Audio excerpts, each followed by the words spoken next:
All right, well, I want to welcome everybody to our special virtual meeting tonight, and I'll call the meeting to order. I see we do have a quorum. The first thing we should do is approve the minutes of the March 15th meeting. Any comments or anything on that? Okay, all in favor of approving? Looks like it's unanimous. Okay, thank you. Then the next subject is really the reason why we're here. It's really to kind of go over the aspects of the budget that pertain to the areas that we're responsible for, and that's police, fire, disaster preparedness, emergency medical service, and human services.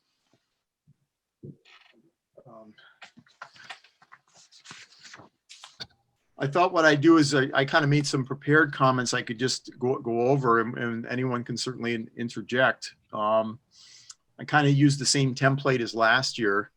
The police budget has an overall increase this year of 5.8%, and that's primarily driven by negotiated wage increases, patrol personnel expenditures, and professional standard expenses. The big increase this year is driven by we're adding one civilian dispatcher to the budget. And I know that's not what the police want. They want more, but that's kind of what everyone has agreed upon. And if you're familiar with the whole idea of having a civilian dispatch to handle the phone or man the phones, so you don't have one officer doing it maybe once every 60 days. You have a team of people that are dedicated to being the dispatcher, so they're can do work much faster. They're much more nimble. So that's the theory behind it. And you're not putting an officer that should be on the street doing other jobs, manning the phones. So it seems like it's a good way to go. The police chief is good with it. He just would like to have more. But that's kind of the police budget in a nutshell. The fire budget has an overall increase of 1.5%, and that itself is primarily due to contractual obligations. The 3 all-volunteer fire departments have decreases this year in equipment repair and replacement costs. The fire commission and fire marshal budgets have increases driven by foreseen workloads with multiple large mixed-use developments that are coming in. Certainly the Heights project and the downtown project, the Corbin project as well. Is going to take a lot of their time. Hoarding and blight issues are stable at this time. Ongoing savings are expected in software maintenance. And it should be noted that the town budget for fire is 1.75 million versus the police, which is 8.6 million. The town greatly benefits from having an all-volunteer fire department. The emergency medical service or post 53 budget is up 30,000 this year, and that's really related to expenses with they're actually paying more for the director now. It's noteworthy that the staffing of post 53 is all volunteer, and much of the operation is self-funded through donations. The town funding is about 164,000, and the average response time is 6.5 minutes. It's really incredible what the town gets for that. Moving on to the human service department, that includes human services and outside assistance, the senior center, senior transportation, youth services, and the public health department. The overall budget this year is down 13%, and that's primarily driven by decreased senior center and youth service expenditures. And that kind of makes sense because there have been things that just have slowed down because of COVID. In the summertime, there's less kids now that are signing up for activities in the youth services area. The public health department's budget is up 4%, and that's with some increases. They've added some personnel and they have contractual expenses. Their budget is 360,000, and that receives revenues of 119 from licenses and permits. The youth services budget is down 7%, like I said, due to the anticipated decreases in enrollments of various programs. So that in a nutshell is the budget's items that kind of relate to our areas. I also added some things that are going to be in our capital funding and bonding items.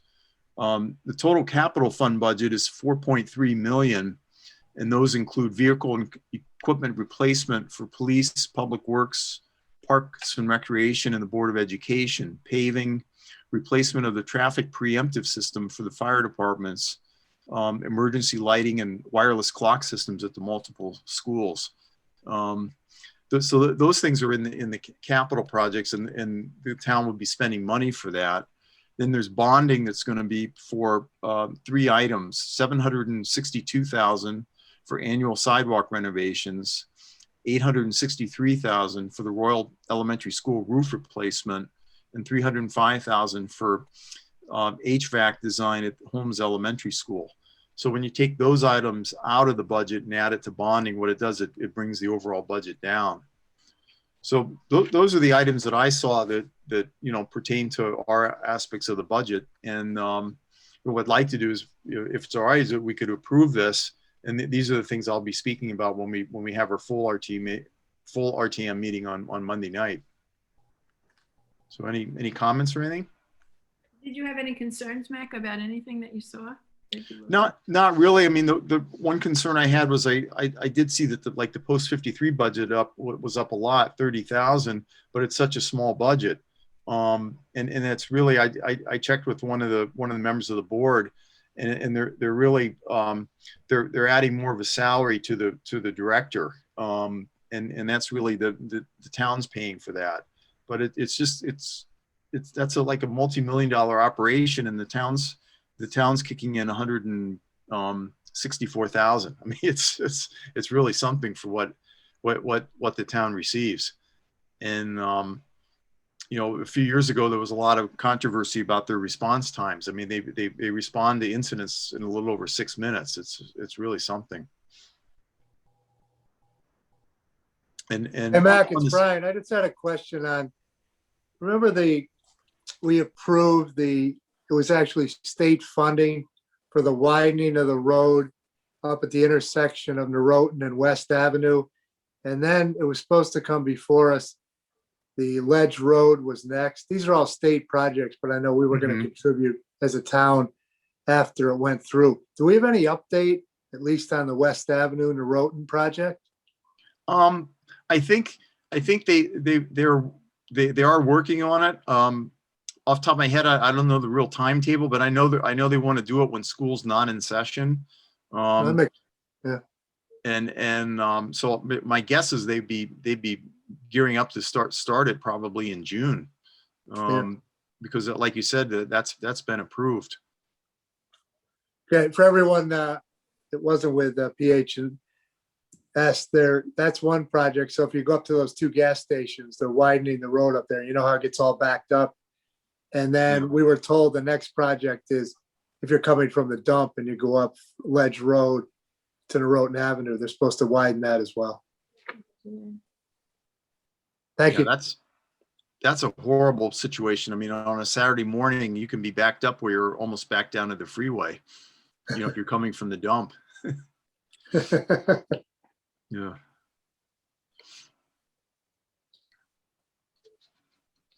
So can I have a motion to approve these? My motion. Approve A second? Second. Okay. All in favor? Okay. All right. Good. Thank you. So Mac, do you think we can put that on for the next meeting? Maybe get an update from a town official on those 2 projects? Oh, sure. Yeah. Great. Thank you. No, absolutely. Mac, there was some comment made by Jamie in the meeting. I think it was Jamie. No, I'm sorry. I take it back. In the Planning and Zoning Commission meeting, I've been watching too many meetings. The Planning and Zoning Commission meeting last night. I sort of thought that some of that work got completed, but I'm not over there, so I wouldn't know. I haven't been over to that. Well, I know we approved it. It was tedious. We had I don't know how many were the variances. Was that what we did? There were like 10 or 15 of them for all the little pieces of on the sidewalk, but they haven't broken ground there. Not that I can tell. Well, because they were talking about how that Walgreens was open and that whole complex there has started to move, and they talked about some road change. But so it'll be interesting to get an update on that. Yeah. Great. Okay.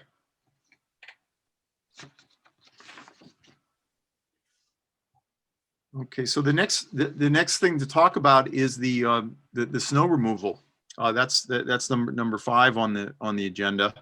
Um, and what's happened is that, the town has an ordinance that after a snowfall within 24 hours, a homeowner who has a sidewalk on the front of their property is required to shovel it or have someone do it for them. And the issue has been that there are fines involved, in a citation if you don't do that.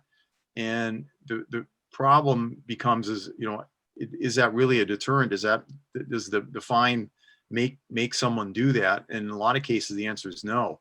And no one seems to care about it until we have a lot of snow. And I think am I guessing we had what, 2 snowstorms this year? Is that fair to say? 2, 3? We had a lot of snow. Yeah. Yeah. I mean, I know that the kind of the last one was a lot. But the selectmen discussed this the other night at their meeting. They're focused on actually the enforcement and trying to get actual notices to individuals that are out of compliance. And it's a big issue. I mean, they were talking about possibly having a public works person who's doing the plowing or shoveling, going door to door and handing out fines. Is that right, Lois? I mean, that's what they were kind of alluding to. So I think what's going to happen is, yeah, Mia? And I know we've been down this road several times, it kind of keeps coming up, but I still just don't understand, for the record, why we can't adopt similar to what New Canaan does, where the town is doing this, especially when you have, as someone who used to live on a sidewalk, a house that lined a sidewalk, I feel like we've had these deep discussions in this committee about, you shovel it and then the snowplow comes and destroys all the Right. work. Well, what's interesting is that the ordinance is very clear. It states that if a town or state snowplow pushes snow onto your sidewalk, you have no responsibility to shovel, and you can't be fined. And I think it almost like if I were to be called in, if I were given a citation, I'd be citing that. On my street, it's impossible for the guys to plow and not put it back onto the sidewalk. So it's almost like, how can you find anybody? So it's a tough thing. And I think the town's probably going to really entertain that. Like you said, what New Canaan does, but it's really hard. I would think it'd be hard to plan for. Do you have outside contractors to do it? Do you have town employees do it? How can you plan for snow? It's really hard. So I'd like to come in on the meeting. Mhm.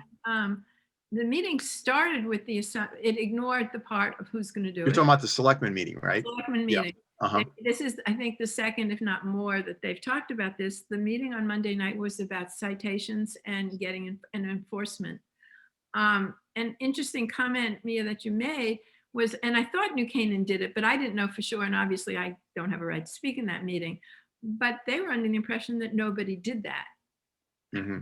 And that, I know, I didn't say anything. But it was asked that Kate do some research on that. So yeah. I think I just sat there because somehow I knew. Maybe it's because I've been in these meetings and Gary always talked about it. But I feel like we're keeping Gary alive in these meetings, Right. That is exactly what I'm doing, because I don't have sidewalks, and there are no sidewalks around here at all. And I was on rules for a long time with Gary, and I feel like, somebody's got to wear that hat for a while.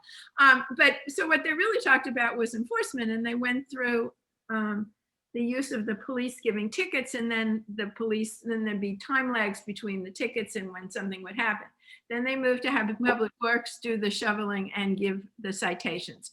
And then they went into a discussion of hearing officers for the citations and collecting money and all that. And they ended up with a discussion that they would bring in TGS&A to talk about what kind of rules, what kind of ordinance, how they could change the ordinance.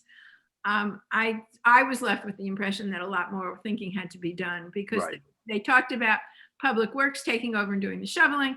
And as somebody, in a side conversation, not on there, said that, well, Public Works doesn't have a lot of people to sitting around, especially in a snowstorm, because they're doing the plowing.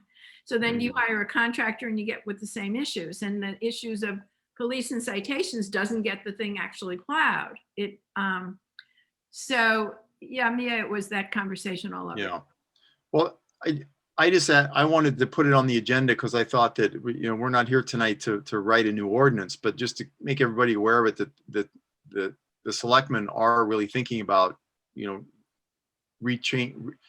rethinking about how the town goes about making sure that the sidewalks are plowed and or shoveled. And I think that my guess is they're going to probably be leaning towards looking at something where they do everything. Similar to like what New Canaan does. That's my guess. But boy, I don't really know. Surprised because it Yeah. costs a lot of money to do that. Right. And is And- not and- willing to step but- forward and put that kind of money out there. But it'll be interesting. I mean, hopefully they'll come up with a number. No, you know what it was? What they were talking about was that if people didn't do it, they would hire contractors to do it and bill the homeowner. Hmm.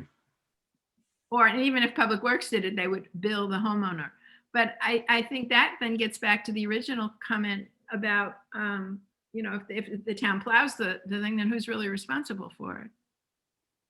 So I don't know. I mean, it's ongoing, but they were really, Jamie started with safety's really important and this is important to do. And I don't think any of us would disagree with that. Right. But, Right.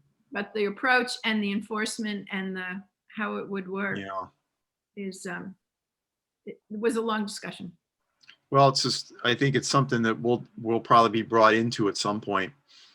It doesn't seem reasonable to expect people who live with a sidewalk, what if it's an elderly person? What if Well, it's a handicapped person? What if No, it's somebody who just all of a sudden started having heart issues? Yeah, I mean, there could be a those are all good million- points. And in theory, the ordinance doesn't make addresses that you can reach out to human services and for example, they've got a whole program at the high school for kids to come and shovel. Yeah. So if you're part of that, you're not responsible for your sidewalk. Because I it's think- asking a lot, I think, Yeah. from a homeowner, and maybe some of the homeowners don't, when they buy the house, it's summer, they don't even Well, realize that this is And part of- to pick on, when the purchase is made, I'm sure that's the last thing a realtor is going to Yeah. talk to a homeowner about is, oh, by the way, you're going to have to take care of the sidewalk. yeah. Oh, So how do people even find out about it though, really? well, they used to send a letter to everybody. The first selectman would send a letter, back when we got mail. I mean, but that's, it's, unless they do something like that, certified mail, I don't know. Well, the other thing that Jamie brought up is that if there are real issues and a cost to the town of incremental sidewalks, then that has the balancing effect on how many sidewalks do we really put in place, or if it's just going to raise a lot of issues. So Right. a lot of things mixed up in that ball.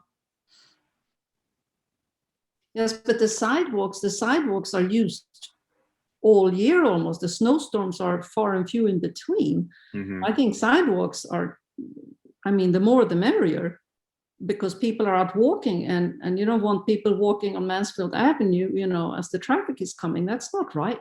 Yeah, but neighborhoods will fight a sidewalk if it's new. They won't want it But because of that's a shame. That's a Yeah. shame. Yeah. so that may be one of the reasons, like you keep talking about New Canaan, but why they choose to just take care of all their sidewalks. Mhm. I don't know their mileage. It said in the selectmen meeting that Darien has approximately 21 miles of sidewalks. So I guess there's an equation of how much it would cost per mile, quarter mile to shovel them. But New Canaan also does leaf pickup. So, they have a different approach to their town than we do. Yes. I think the argument would be though that their education budget, there are a lot of other things that they maybe don't balance as well as we do. So they maybe have more spending. A slush fund. Well, and this may sound like a little overblown, but is there any kind of, or has there been in the past any kind of group that studied this, like to unearth new ideas or to really sort of put forward, the different costs and proposals and that kind of thing? Or does anybody know?